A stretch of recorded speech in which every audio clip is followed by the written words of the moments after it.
एक नेता से यही अपेक्षा रखनी चाहिए कि जो कुछ भी बोले वो सत्य बोले, पूरे कन्विक्शन के साथ बोले और उसको रणनीति पता है, पता हो उसको कि किस तरीके से उसको लड़ाई लड़नी है। तो ये पूरा जो भाषण है वो हर दृष्टि से अगर आप देखें तो एक जो इसमें रणनीतिक सोच भी है, इसमें ये प्रेरणादायी भी है, लोगों को उत्साह दिलाएगा और सत्य भाषण भी है। और उस भाषण की सबसे बड़ी सुंदरता यह है कि जो यथार्थ है, ये नेता उस यथार्थ से भाग नहीं रहा है। उस यथार्थ को जान के उस यथार्थ से निपटने के लिए क्या रास्ते अख्तियार करने चाहिए, कौन सी रणनीति बनाई जानी चाहिए, इसके बारे में वो खुले दिल से बोलने और चर्चा करने के लिए तैयार है। तो ये मेरी पहली प्रतिक्रिया थी जब मैंने शुरू में इसको सुना। और ये एक ऐसा नेता नहीं है जो कुछ भी उलझुल बोल के और लोगों को प्रभावित करने के लिए वहां खड़ा है। उसके अपने कन्विक्शन है, वो जानता है कि धरातल पे क्या घट रहा है, तो उसको समझ के बूझ के ये जो कुछ भी बोल रहा है वो बोल रहा है। कुछ ऐसा ही नहीं है कि अनायासी कुछ बोल दिया जा रहा है वहां पे।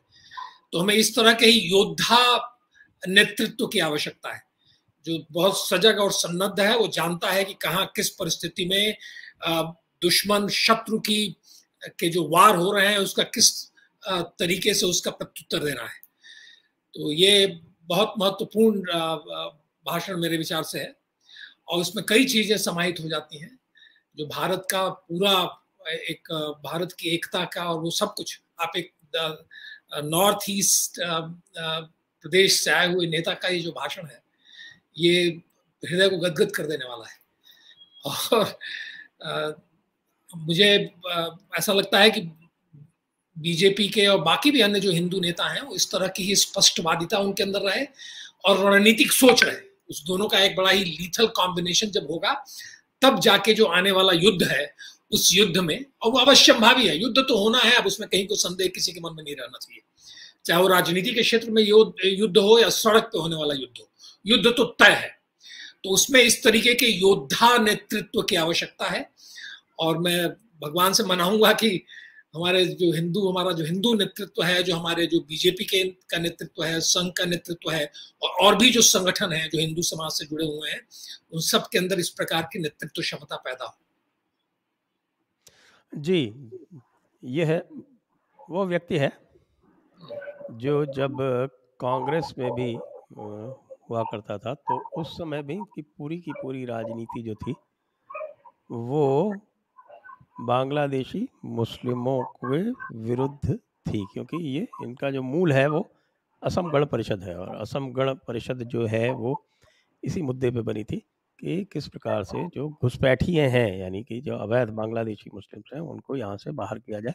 ये है असम गण परिषद का मूल आधार था और उसी आधार को लेके कांग्रेस में भी लगातार इनका, और जब इनका मतभेद भी तभी हुआ जब राहुल गांधी ने वहाँ पर हस्तक्षेप आरंभ किया और हस्तक्षेप आरंभ करके और AUDF के साथ में, बदरुद्दीन अजमल के साथ में गठबंधन करने का एक प्रयास किया, एक हुक्मनामा जारी किया। उसके कारण इनका मतभेद होके इनका मोह भंग हुआ, उसको उन्होंने छोड़ा। और यह एक अभूतपूर्व घटना है, मुझे लगता है स्वतंत्रता के बाद से, 1947 के बाद से, जब किसी इस तरह के हिंदू नेतृत्व ने खुलेआम ये कहा हो कि हमें मियाँ भाई का वोट नहीं चाहिए। और इस स्पष्टता के कारण असम में जहाँ 34-35% मुस्लिम जनसंख्या है, वहाँ पे भी बड़ी सरलता से एक स्पष्ट बहुमत लेके अपने दम पर अकेले सरकार बनाई और सरकार बनने के अगले दिन मुस्लिम मोर्चा को भंग कर दिया, ये कहते हुए कि इनके सदस्यों का भी मत जो है वो हमारे पक्ष में नहीं पड़ा। आपकी टिप्पणी? मेरी टिप्पणी यही कि ऐसा ही यथार्थवादी नेता चाहिए जो जानता है, जमीनी हकीकत जानता है। और ये परिस्थिति जो असम में है, इतनी विषम परिस्थिति में भी इस व्यक्ति को पता था कि क्या करना है और वो किया उस व्यक्ति ने। अगर नहीं हिंदुओं को एक करते और उसके लिए जो सारे प्रयास नहीं करते तो कहाँ से जीतते वो वहां पे।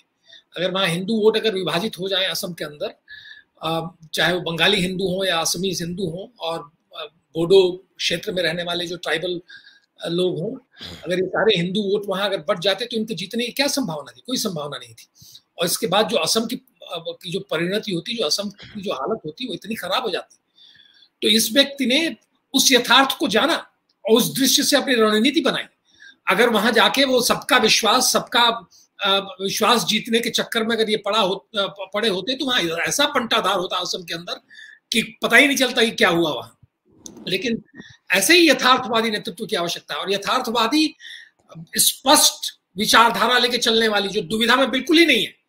उसको पता है कि क्या जमीन पे हो रहा है, सब कुछ पता है, जमीन से जिसके कान लगे हुए हैं वो जान रहा है कि क्या क्या खेल खेले जा रहे हैं और कैसे षड्यंत्र रचे जा रहे हैं, और इसके बाद अपने निर्णय ले रहा है। और ऐसे निर्णय ले रहा है जो इतने बोल्ड हैं जिसकी अपेक्षा कोई कर ही नहीं सकता था। मतलब समझ लीजिए कि 1946-47 के अंदर उस समय जो असम के जो अपने नेता थे गोपीनाथ बारदोले, उनका जो निर्णय उस समय हुआ जिसकी वजह से असम का वो हिस्सा बचा रह गया, उसके बाद एक पहली बार ऐसा नेतृत्व आया है जो खुल के बोल रहा है कि नहीं, हमें ऐसे बचाना है। और तो और देखिए, जो तारतम्य बिठाना है हिंदुओं के बीच, बंगाली और असमीज हिंदू जो वहां हैं उनके बीच बड़ा अजीब अजीब तरह के संघर्ष होते हैं। सबसे बड़ा संघर्ष तो कभी शाक्त संघर्ष होने लगता है, तो कभी वैष्णव होने लगता है। मैंने कई समस्याएं वहां खड़ी होती, जो हिंदुओं के बीच अपनी स्वयं की जो फॉल्ट लाइंस हैं वहां काफी हैं। लेकिन इस व्यक्ति ने जाना और समझाया, असम की जनता को समझाया उसने कि देखो भाई, एक नहीं होगे तो समस्या का समाधान नहीं होने वाला है, बहुत बड़ा खतरा मंडरा रहा है, और खुल के समझाया। और उसकी वजह से लोग समझे और सब लोग साथ आए और खड़े हुए। नहीं तो वहां तो आंदोलन असम में इसी बात पे होता था ना कि बंगालियों को वहां से बाहर निकाल दीजिए, बंगाली हिंदू है उससे भी फर्क नहीं पड़ता है, बंगाली मुसलमान है उससे भी फर्क नहीं पड़ता, सबको निकाल बाहर कर दीजिए। और जब सीएए लागू किया गया उस समय जो असम के अंदर जो खेल खेले गए वो सबने देखा, उसको जिस तरीके से वहां आग लगाने का प्रयास किया गया, उसको भी कंट्रोल करते हुए उस समय शायद अगर हिमंता बिश्व शर्मा अगर उस समय रहे होते तो शायद और भी कड़ाई से उसको संभालते। लेकिन उन सारे खेलों को ध्वस्त करते हुए और दोबारा वो चुनाव जीतना बहुत महत्वपूर्ण था। और तो और नॉर्थ ईस्ट के अंदर इतना बड़ा रोल हिमंता ने प्ले किया हुआ है। नॉर्थ ईस्ट के अंदर इतनी विषमताएं होते हुए भी उन सबको एक साथ जोड़ के चला है वो व्यक्ति। तो हमारे लिए तो, हमारे ख्याल से बीजेपी के लिए तो इतना बड़ा एसेट साबित हुआ है कि कहा ही नहीं जा सकता। और मैं तो हमेशा ये कल्पना करता हूं कि जिस दिन कोई ऐसा दिन आएगा जिस दिन हिमंता बिश्व शर्मा जो है इस देश के गृह मंत्री होंगे, और इसके बाद देश की अन्य समस्याओं का समाधान जो है वो अपने आप निकलना शुरू हो जाएगा। हाँ, वो तो है, लेकिन गृह मंत्री को यदि प्रधानमंत्री काम करने दे तब होगा। नहीं, अब दुविधाग्रस्त राजनीति नहीं चलने वाली है संजय जी। कोई भी नेता, चाहे वो प्रधानमंत्री हो, चाहे गृह मंत्री हो, या प्रदेशों में बैठे हुए इनके मुख्यमंत्री हो, थोड़ी भी दुविधा किसी के मन में होगी तो ये लड़ाई नहीं लड़ी जा सकती। इस लड़ाई के जीतने का तो प्रश्न ही नहीं पैदा होता है, क्योंकि 2024 के अंदर सब कुछ एकदम फोर फ्रंट पे आ जाने वाला है। उसमें कहीं ऐसा नहीं होगा कि आप कुछ ढके छुपे तरीके से सबका विश्वास, सबका प्रयास और इस तरह के नारे दे के अपना काम निकाल लें। नहीं, उस समय वही दृष्टिकोण लेके चलना होगा कि हमें नहीं चाहिए आपका वोट, हम सारे हिंदुओं को एक करेंगे। यहां जैसे कि अभी उत्तर प्रदेश के अंदर और बिहार के अंदर एक परिस्थिति का निर्माण हुआ है जिसमें कि यादव मुस्लिम जो एक गठबंधन जो बना हुआ है उसको भी तोड़ने की आवश्यकता पड़ेगी, यादवों को भी अपने साथ लाने की आवश्यकता पड़ेगी, सारे हिंदुओं को जोड़ने की आवश्यकता पड़ेगी। और उसके लिए जो जो प्रयास करने हैं, आज का जो नेतृत्व उन प्रयासों को करे तभी जाके काम होने वाला है। क्यों? वो प्रयास करना कोई कठिन नहीं है। अगर असम में बंगाली हिंदू और असमीज हिंदू एक हो सकते हैं तो यादव क्यों नहीं आ सकते हमारे फोल्ड के अंदर? जाट क्यों नहीं आ सकते हिंदू फोल्ड के अंदर? वो भगवान राम और कृष्ण की पूजा नहीं करते क्या? तो आप बार बार जो ऐसी परिस्थिति बना देते हैं जिसके अंदर आप उनको लेना ही नहीं चाहते, हिंदुओं को जोड़ने के जो अंततोगत्वा जो अंतिम प्रयास करने वो भी नहीं करते। खुल के कह दीजिए कि हम हिंदुओं के हैं, तुम यादव हो तो भी हमारे साथ हो, तुम जाट हो तो भी हमारे साथ हो, तुम कुर्मी हो तो भी हमारे साथ हो, तुम हिंदू हो। बिहार के अंदर जो पटना के अंदर इनकी जो प्रधानमंत्री की जो रैली हुई थी उस रैली के बाद 2014 के चुनाव की मैं बात कर रहा हूं, उस रैली के बाद जो वातावरण बिहार में बना था, उस वातावरण में जो बीजेपी जिन सीट्स को जीत के आई थी उसका आधार क्या था? उस समय तो सबने मिलकर उनको वोट दिया था। 2019 के चुनाव में यादवों ने वोट नहीं दिया था क्या बीजेपी को? यादवों ने भी वोट दिया था क्योंकि उनको उस समय देश की परिस्थिति स्पष्ट नजर आ रही थी। आज प्रदेश के अंदर यादव जो है मतलब कि उस हद तक क्यों नहीं वोट दे रहे हैं? अगर उसी चीज को आगे बढ़ाया गया होता। नहीं, देखिए जो जो बड़ा खतरा है ये सामने खड़ा हुआ है, इससे निपटना है, जो असम में किया हिमंता ने। और आज जो भाषण जो उन्होंने उत्तराखंड में दिया है वो भी उसी को परिलक्षित करता है। जहां आपके शत्रु तय करके बैठे हुए हैं कि साहब मुसलमान वोट तो हमारी जेब में है और हिंदुओं को बांटने का काम बस हमारा रह गया है। जब ये स्पष्ट रणनीति सामने वाले की है तो आपकी भी स्पष्ट रणनीति हो जानी चाहिए कि हमें नहीं चाहिए मियां भाई का वोट, हमें मुसलमानों को वोट नहीं चाहिए। हम इन 70-80% हिंदुओं को एक करने का बीड़ा उठाते हैं, उसके लिए जो करना होगा करेंगे, जो भी निर्णय लेने होंगे लेंगे, अगर संविधान में परिवर्तन करना होगा वो परिवर्तन करेंगे, लेकिन इन सबको साथ लेके चलेंगे।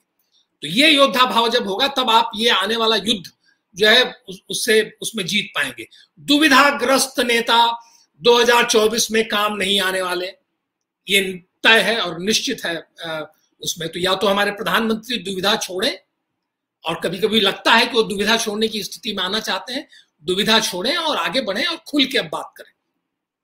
अब तो उनको विश्व की भी चिंता नहीं करनी चाहिए कि विश्व में उनका क्या इमेज होगा। ट्रूडो साहब ने तय कर दिया है कि कुछ इमेज का भी फर्क नहीं पड़ता है, जहां डिसाइसिव निर्णय लेता है आदमी आगे बढ़ता है। इमेज की चिंता करने की अभी आवश्यकता नहीं है, क्योंकि सबने अपनी इमेज सारी दुनिया में, चाहे वो बाइडेन हो चाहे ट्रूडो हो, सबने अपनी इमेज बिगाड़ कर रख दी है। और दूसरी तरफ मैक्रोन की इमेज सब लोग जानते ही हैं कि क्या इमेज है, वो तो वैसे ही एंटी इस्लामिस्ट इमेज बना के बैठा हुआ है। तो आप कौन सी इमेज के चक्कर में पड़े हुए हैं? छोड़िए इमेज का चक्कर। देश को बचाना है, राष्ट्र को बचाना है, अपनी सभ्यता और संस्कृति को बचाना है, और वो आमूल चूल परिवर्तन करने हैं जिसकी वजह से ये सभ्यता और संस्कृति बचे। अब उसके लिए जो है आपके पास तो अच्छे अच्छे विचार देने वाले आज उपलब्ध हैं।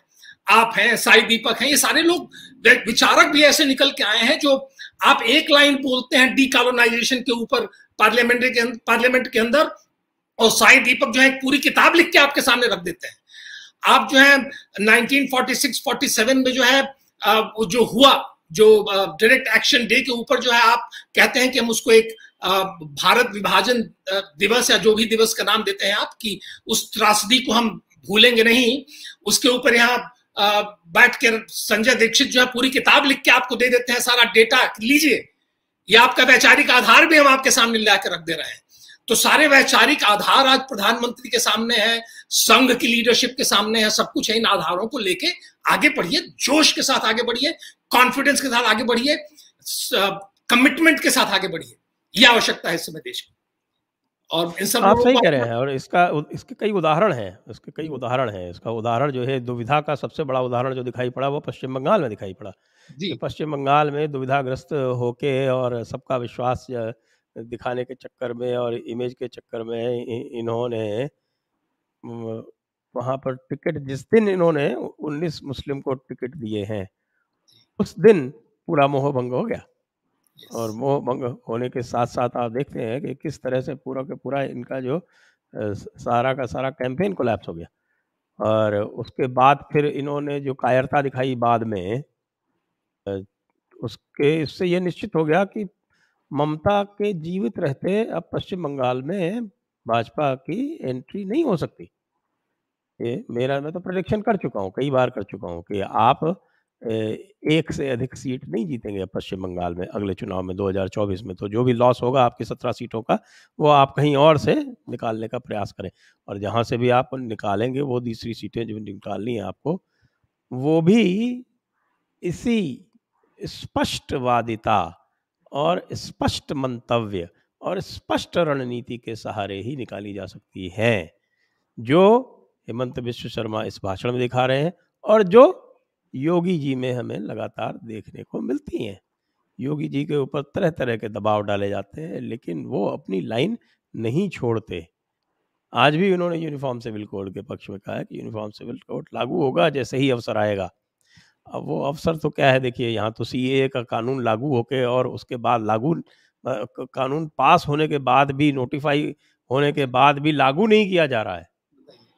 तो ये जो एक कदम आगे 2 कदम पीछे वाली परिस्थितियां हैं, जैसे कश्मीर में हम देख रहे हैं कि साहब 370 हटा दिया, पूरा देश एक हो गया, आपके पीछे खड़ा हो गया, और उसके बाद पता नहीं आपको क्या सूझा कि आप उन्हीं तत्वों से हाथ मिलाने चल दिए, जो तत्व जो थे वो 370 का लाभ उठा के भारत के जो नागरिक थे उनको वहाँ भारत का नागरिक नहीं रहने दे रहे थे। तो ये आपकी बात ये सही है कि अब इन दुविधाओं को, कुछ कैसी दुविधाएं हैं, थोड़ा सा ये बताएं कि कौन सी दुविधा में अभी शीर्ष नेतृत्व है और उसको उनसे कैसे बाहर निकलना चाहिए। अब आज बंगाल के बारे में थोड़ा सा मैं, आपने जो कहा उसके बारे में मैं अपनी एक राय देना चाहूंगा आपको। बंगाल जो है वो चुनाव का मुद्दा नहीं है संजय जी। ये बहुत बड़ी गलतफहमी है कि उसको अगर बीजेपी या इस देश का नेतृत्व अगर बंगाल को चुनाव के मुद्दे के तौर पर लेके चल रहा है तो बहुत बड़ी गलती है। बंगाल चुनाव का मुद्दा नहीं है। बंगाल तो राष्ट्रीय अस्मिता का मुद्दा है। वहां पे अगर बंगाल में अगर राष्ट्रवाद की जो जन्मभूमि है, मैं आज ही मैं एक गीत सुन रहा था रविंद्रनाथ टैगोर का, और फिर मैंने पूछा जिस व्यक्ति से मैं वो गीत सुन रहा था, मैंने उससे पूछा कि बताइए कि टैगोर ने अपने हर गीत में जब देखो तब भारत का ही नाम लिया है। इक्का दुक्का एक जगह जब बंग भंग के समय कुछ जो उन्होंने कविताएं लिखी, गीत लिखे, उसके अंदर कहीं शायद बंगाल का नाम आ गया हो, लेकिन उसके बाद भी भारत भारत भारत, अरविंदो भारत भारत भारत माता, वंदे मातरम, ये सब कुछ वहां से निकला है। आज वहां उस जमीन पे जो हो रहा है और जो हिंदुओं के साथ विशेष रूप से हो रहा है, वो इतना बड़ा अपराध है उनके प्रति। ये पूरे बंगाल का अपमान है, बंगाल के राष्ट्रवादियों का अपमान है। तो ये सबसे बड़ा मुद्दा यह है कि बंगाल को इनको रिक्लेम करना है। इसको रिक्लेम करने के लिए उन्होंने जिस तरीके से अपने ही कार्यकर्ताओं की पीठ में छुरा घोंपा, वो बहुत ही गलत था और उसके परिणाम वो भुगत रहे हैं। आपकी ऐसी अपेक्षा है कि इसके अंदर बदलाव नहीं आ सकता है। मेरा अपना ये दृष्टिकोण है कि अभी भी अगर ये योद्धा भाव से बंगाल में लड़ाई लड़ना शुरू करें, ये जो दीदी दीदी दीदी दी करते हुए घूमते हैं, ये बंद करें तमाशा। और ममता बनर्जी आते हैं तो बड़े प्रेम से मिलते हैं, वो बंद करें उसको मिलना। वो देशद्रोह का काम चल रहा है इस समय बंगाल के अंदर, उसको इनको एड्रेस करना पड़ेगा। जय बांग्ला का नारा एक्सेप्टेड नहीं हो सकता है हमारे देश के अंदर। बंगाल और बंगाल के लोग जो है जय भारत ही बोलेंगे, हमेशा बोला है। रविन्द्रनाथ टैगोर से लेके और स्वामी विवेकानंद से लेके और अरविंदो से लेके खुदीराम बोस से लेके, ये सारे भारत के क्रांतिकारी थे, भारत के विचारक थे, भारत के पूरे भारत का रिप्रेजेंटेशन करने वाले थे। उन्होंने भारत को दिशा दी, बंगाल के कलाकारों ने भारत को दिशा दी। ये भावना इन लोगों के अंदर आनी चाहिए और बंगाल को रिक्लेम करना है। अगर कहीं भी ऐसी परिस्थिति निर्माण हो रही है या तमिलनाडु में हो रही है, कहीं भी हो रही है, तो उसको आपको रिक्लेम करना है और बड़े ही आत्मविश्वास के साथ रिक्लेम करना है। उसके अंदर ढुलमुलबाजी जो आप करते रहे हैं, जो आपकी आदत पड़ी हुई है कि हर जगह ढुलमुल हो जाते हैं, आपका एक जो फेटिश है फेडरलिज्म का, उसकी वजह से आप अपने हाथ खुद ही बांध के बैठ जाते हैं, वो नहीं चलेगा। वहां भी योद्धा भाव से काम करना पड़ेगा और आप बंगाल को रिक्लेम कर सकते हैं। आपने जो वादे किए वहां के लोगों से, जो वहां मटुआ जाति और अलग अलग ग्रुप से, उन वादों को आप पूरा कर सकते हैं। वो आपके क्षेत्र के अंदर आने वाले वादे हैं। आपने वादा किया था कि बीएसएफ के अंदर उनकी टुकड़ियां बनाएंगे, बनाइए टुकड़ियां वहां पे। आपने और भी दुनिया भर के वादे किए थे। खड़ा करिए अपने सारे आईबी और सीबीआई के सारे लोगों को और एक युद्ध लड़ने की स्थिति में आइए वहां पे, क्योंकि वहां तो युद्ध ही लड़ना है ना। आपका कार्यकर्ता मारा जाता है वहां युद्ध लड़के, आप उसके पीछे नहीं खड़े होते, क्योंकि आप फेडरलिज्म की एक बीमारी आपके दिमाग में घुसी हुई है, एक फितूर घुसा हुआ है। तो ये